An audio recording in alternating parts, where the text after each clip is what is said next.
I love it. I love it. I'm totally nerded out on the elections in 2016.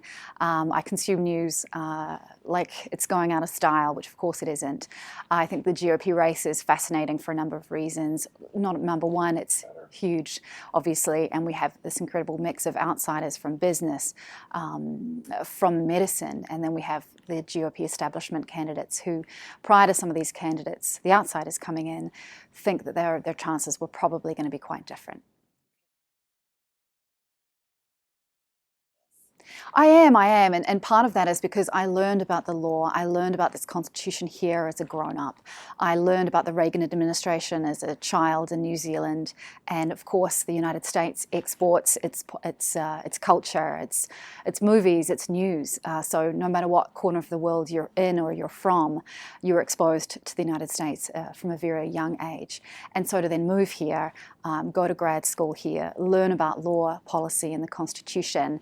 As a grown-up, understanding a little bit more about life and having lived in other parts of the world, I'm fascinated by the process. I'm fascinated by the characters.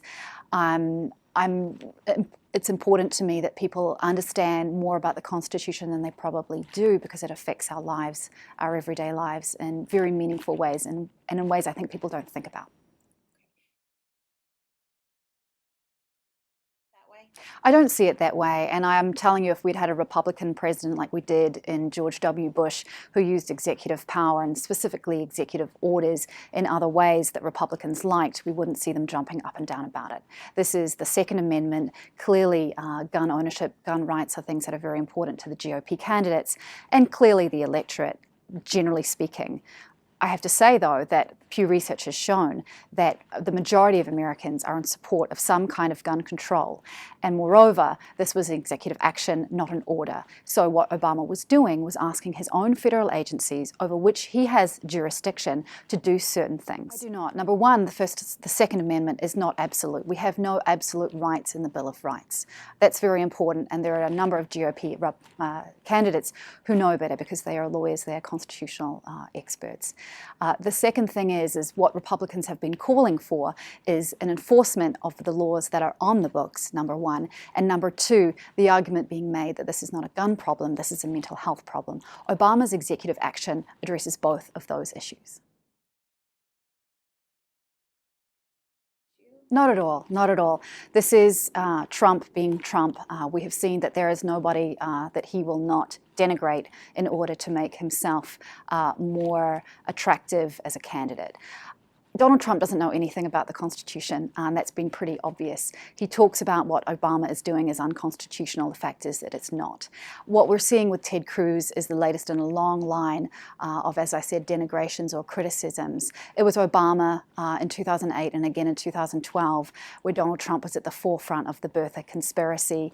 And now, with not much else to go against Ted Cruz on, he is starting the rumblings of the same birther conspiracy.